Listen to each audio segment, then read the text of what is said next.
Welcome to the deep dive. If you're anything like, well, most people, you've probably made that promise to yourself. This year, I'm really going to save, or maybe next month, definitely tracking my spending. But that gap, right, between wanting to do it and actually doing it, that's kind of where financial uncertainty just lives. So today we've dug into a bunch of source material, really good stuff actually detailing how to build a systematic 5-year financial roadmap. Our mission here is to pull out that strategic blueprint for you, move you past just, hoping things improve, towards actually building wealth with confidence, with targets you can measure. Yeah, and it's interesting, the sources all pretty much agree on why people often stumble. It's because they skip the groundwork, the structure. You can't really solve a complex math problem without knowing the variables, right? So we've broken this 5-year map down into three essential pillars. First, pillar one, calculate your reality. What's your actual financial starting point? Second, pillar two is about turning those vague hopes, save more, be richer, into hard mathematical targets. Give every dollar a specific job. And pillar three, finally, is structuring where that money goes, aligning your investments with your timeline for, maximum growth, but also safety. Okay, that clarity sounds exactly like what's needed. Let's jump right into pillar one then, calculating your reality. The research really suggests, doesn't it, that rushing to set goals before you know where you stand, that's a classic mistake. Oh, absolutely. It's the most common way to self-sabotage, according to the sources. You have to start with the facts. And that means getting really honest about two key numbers: net worth and cash flow. Net worth is, well, it's pretty simple. It's your financial scoreboard. All your assets, home equity, retirement funds, investments, checking, minus all your liabilities, your mortgage, credit cards, student loans, everything you owe, that tells you where you stand today. Right, net worth feels fairly straightforward. But I suspect where people really hit a wall is the cash flow part. The Yeah. sources seem to strongly recommend tracking income and expenses for what, at least 3 months? Why three? Yeah, 3 months seems to be the magic number. Fixed costs, those are easy, right? Rent, mortgage, car payment, they're usually the same. The shock, the real surprise for most people, comes from the variable costs. The discretionary stuff. Exactly. Groceries, eating out, entertainment, that stuff fluctuates wildly. And people almost always underestimate it. We actually pulled a specific data point from the Bureau of Labor Statistics, the BLS. They found the average household spends around $5,111 a month. Now, the fact that housing takes up about a third, maybe 33%, people kind of know that. But seeing where the other two-thirds goes, that's often the big aha moment, or maybe the oh no moment the sources talk about. Okay, so once you have those raw numbers net worth, cash flow, the next step is sort of stress testing the foundation, looking for gaps, weaknesses. And the data here is pretty stark, isn't it? Like advisors say 3 to 6 months of expenses for an emergency fund. Right, that's the standard recommendation. But then you see that stat, only 39% of Americans can actually cover a $1,000 emergency with savings. That's worrying. It is. That gap creates immediate financial fragility. If one unexpected thing happens, your whole plan could just collapse like paper. So that's priority one. Then you absolutely have to look hard at the wealth destroyers, starting with your debt profile. The industry benchmark for a sustainable debt-to-income ratio, it should ideally be below 36% for all your debt combined. And that 36%, is that just like a random number banks picked? Or is there a reason for it? No, not random at all. It's the benchmark because banks see it as a measure of your capacity. Go much beyond 36%, and it signals that most of your income is just servicing existing debt. And that leaves very little room for saving, investing, or handling, life's curveballs. But the real killer, the thing highlighted across all the source materials, is high-interest consumer debt, especially credit cards. When the average rate is hovering around, 21.47%? Wow, that high. Yeah, that kind of rate mathematically guarantees you're destroying wealth faster than almost any safe investment could possibly build it. It's just brutal math. So if you have that kind of debt, it has to jump to the front of the line, basically. Okay, before we move off pillar one, the sources also mention looking at hidden risks, like insurance. Correct.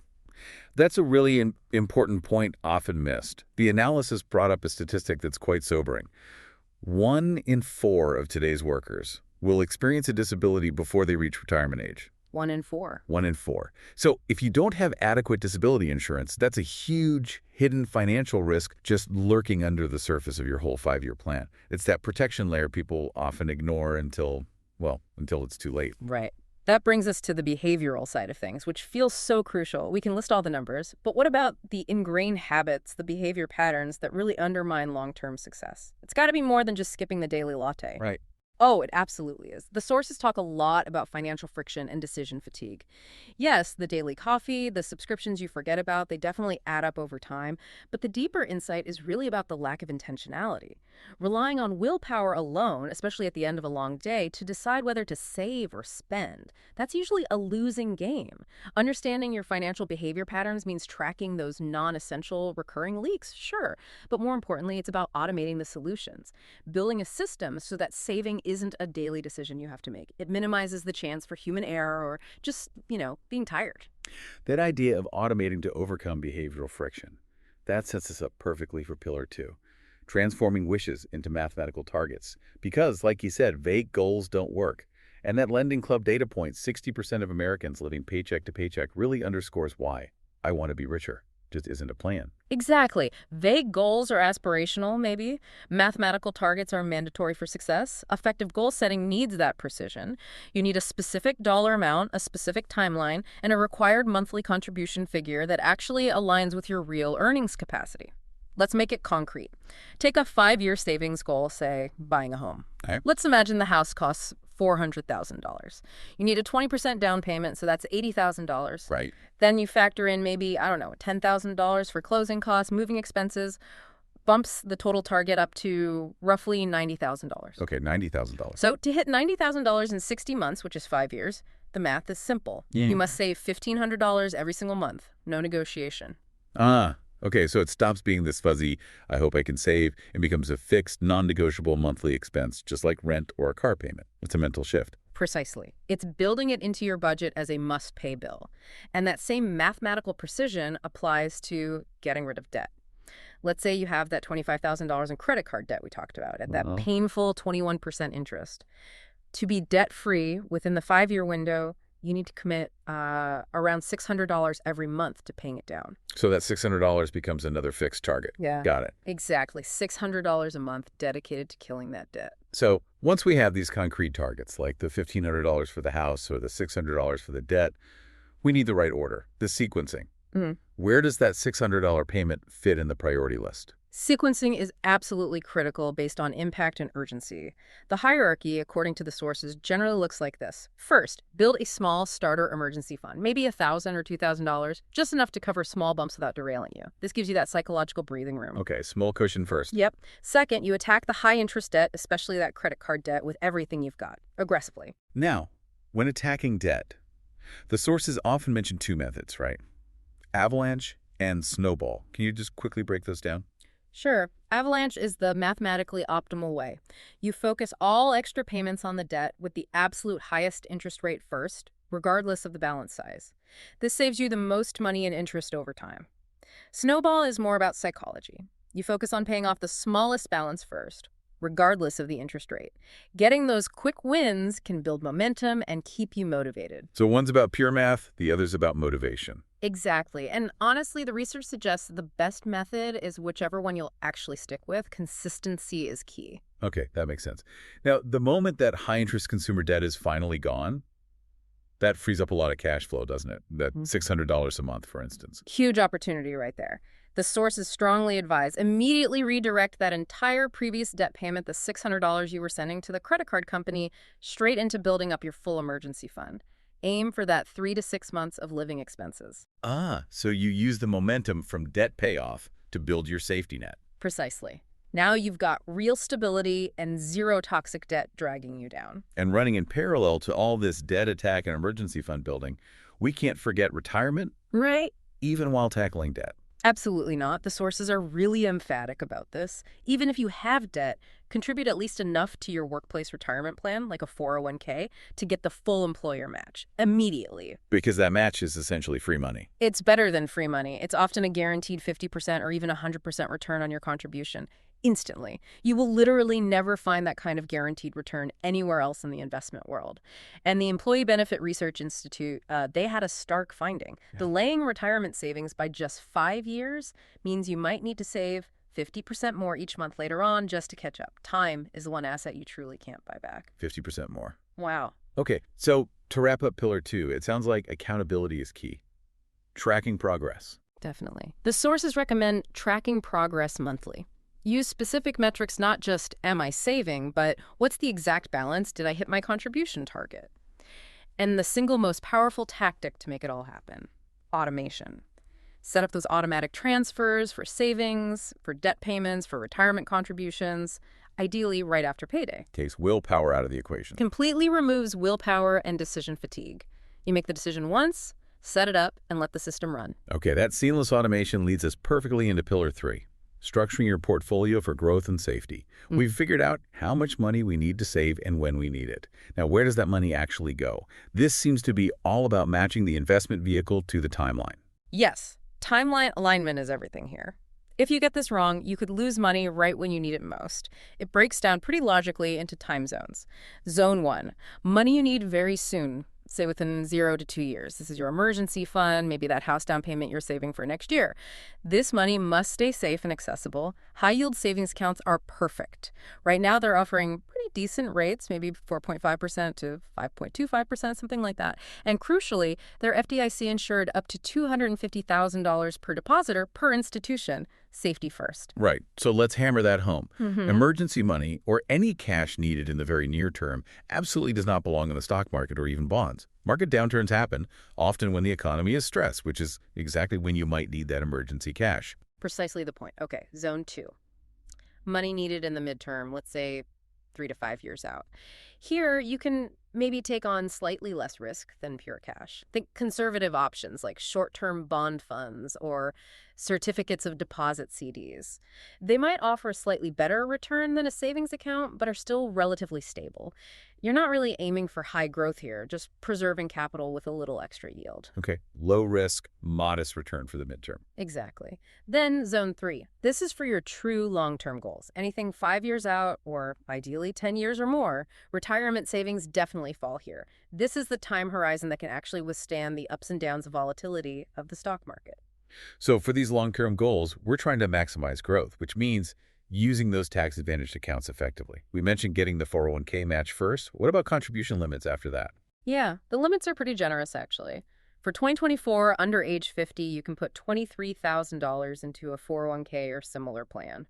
If you're 50 or older, there's an additional $7,500 catch-up contribution allowed. Maxing those out, if possible, is a powerful wealth-building move. Okay, and then there's the classic question, Roth IRA versus traditional IRA. How do you decide? It really boils down to your current versus expected future tax situation. If you're younger, maybe in a lower tax bracket now, but expect to earn more later, the Roth IRA often makes more sense. You pay taxes on the contributions now, but all the growth and withdrawals in retirement are completely tax-free. Pay tax now, get tax-free growth later. Right. But if you're a high earner today and really benefit from lowering your current taxable income, the traditional IRA might be better. You get an upfront tax deduction on your contributions, but you'll pay ordinary income tax on the withdrawals in retirement. Tax break now, pay taxes later. You got it. And regardless of whether it's Roth or traditional or your 401k, the sources consistently point to research, like from Vanguard, showing the power of consistency. Making regular monthly contributions, that's called dollar cost averaging, generally works out better for the average person than trying to dump in a lump sum. Why? Because it takes market timing completely off the table. You buy more shares when prices are low, fewer when they're high, smooths out the ride. Avoids trying to guess the market peaks and valleys. Okay, finally, portfolio construction itself for those long-term, 10-plus year goals. How do we make sure it's properly diversified? For goals that far out, you want growth potential. So a significant allocation to stock market investments makes sense, maybe somewhere in the range of 70% to 90% stocks. As you get closer to needing the money, say within 10 years of the goal date, you gradually dial back the stock percentage and increase the allocation to more stable investments like bonds. And within that stock portion, how do we invest? The strong recommendation is to use low-cost, broadly diversified index funds. Think funds that track the entire U.S. stock market or large segments of it. Look for expense ratios under 0.1% if possible. Keeps costs from eating into your returns. And just U.S. stocks? Or do we need to look internationally? Definitely need international exposure. Adding international stock index funds gives you crucial geographic diversification. Global markets don't always move perfectly in sync, which can smooth out your returns. And don't forget bond funds. Even for long-term goals, having some bonds adds stability, acting like ballast, especially when the stock market gets choppy. So build the allocation. Use low-cost funds. What about maintaining it? Ah, yes. Rebalancing is key. Over time, because stocks and bonds grow at different rates, your target allocations say 80% stocks, 20% bonds will drift. Maybe stocks have a great run, and suddenly you're at 90-10. You need to periodically, usually once a year, sell some of the winners, stocks in that example, and buy more of the laggards bonds to get back to your original target percentages. This enforces discipline buying low and selling high, essentially, and keeps your risk level consistent with your plan. Wow, okay. This has been incredibly systematic. We've really covered the three pillars. Assess your starting reality, set those mathematical goals, and then structure the portfolio based on when you need the money. It really feels like financial success boils down less to luck or timing in the market perfectly and more to just consistent, relentless execution of a solid plan. That's exactly what the source materials suggest, and that consistency needs maintenance. The analysis strongly recommends scheduling regular check-ins, maybe quarterly. Look at your progress against those specific metrics you set, track everything, and importantly, adjust the plan if needed. Did you get a raise? Did a major life event happen? Your plan needs to be a living document. Remember, the BLS data household expenses fluctuate. Your plan has to flex with your life. Makes sense. Keep it alive. And think about this. The structure we've discussed, the sources show that people who actually follow a disciplined, systematic plan like this tend to accumulate significantly more wealth over time than those who just save randomly when they feel like it. So it leaves you with a really interesting question, doesn't it? Especially when you consider that brutal average credit card rate, over 21%. If the goal is building wealth, how much faster can the consistent execution of goal sequencing, especially prioritizing and eliminating that high interest debt, change your financial future compared to just passively hoping for good market returns? Think about the speed. Eliminating that debt frees up cash flow incredibly quickly, which then accelerates your ability to save and invest. It's about the power of taking control through consistency, much more than just waiting for the market to do the work for you. That's the real engine of wealth building described here.